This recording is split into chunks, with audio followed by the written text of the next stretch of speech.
Welcome to our 5 on 5. We're pleased to be joined by Dr. Todd Clevenger from Southern Oregon Orthopedics.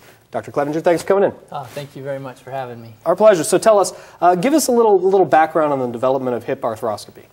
Sure. So arthro, the word or the root arthro means joint, and then scopy or scope means a camera. So arthroscopy is just putting a camera in the joint, and people have been doing that with most of the joints in the body for a while. And with hip arthroscopy, the first time anyone ever described it was actually back in the 1930s.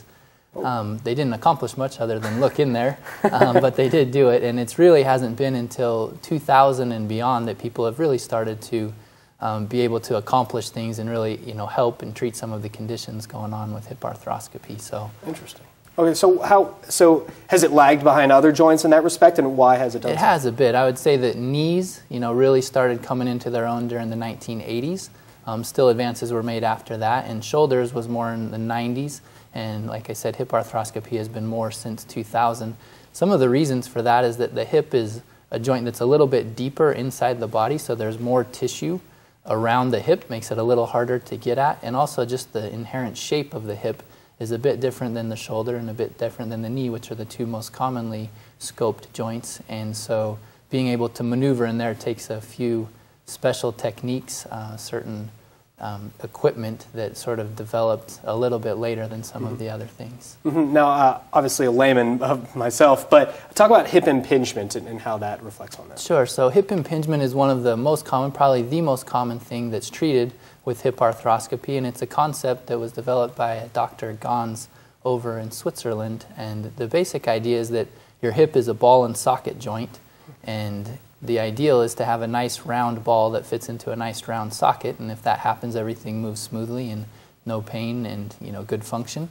But either by having a socket that's a little too deep or by having a ball that's not quite round, you can get impingement between the two edges where the ball and the socket bang into each other when they shouldn't, and that can cause damage both to the surface cartilage and then also to a ring of cartilage that goes all the way around the hip called the labrum, and that can certainly cause pain, cause catching symptoms, things like that. And we also think that it may lead to the hip wearing out prematurely. So one of the, like I said, the most common things that we can treat is to go in there and reshape the ball or reshape the socket and try and make it into a more normal configuration, and hopefully, certainly relieve pain in the present and potentially relieve some of the risk factors for arthritis going forward.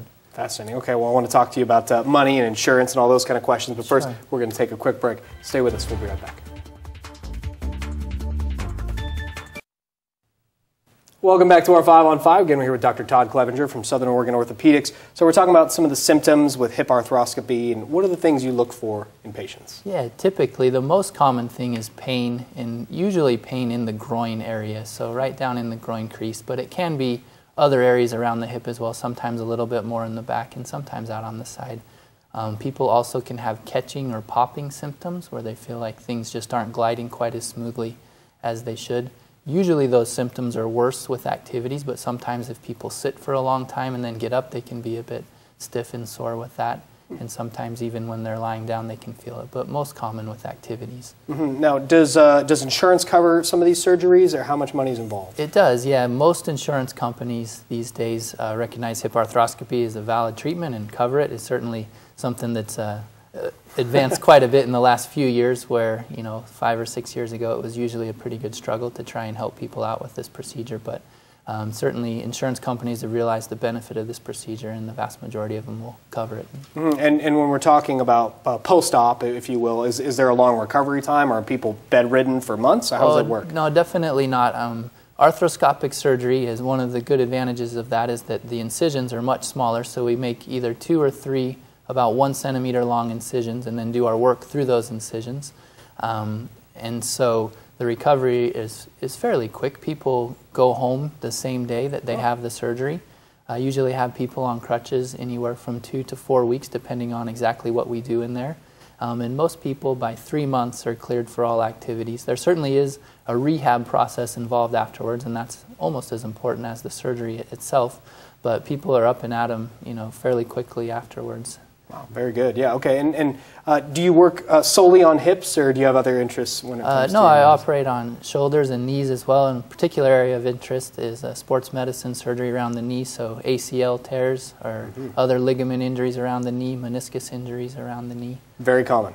Very common, yes. Exactly. And you don't have to be an athlete. I have family members who can attest. My mom as well. Yeah, it's true. It's true. Very good. Do you guys have a website if anybody has any questions or want more information? Sure. It's OregonOrtho.com, and there's more information on hip arthroscopy and also other common orthopedic problems and ways of addressing those on that website. Very good. Todd, great to meet you. Thanks for coming down. Thank you very much. Our pleasure. Stay with us.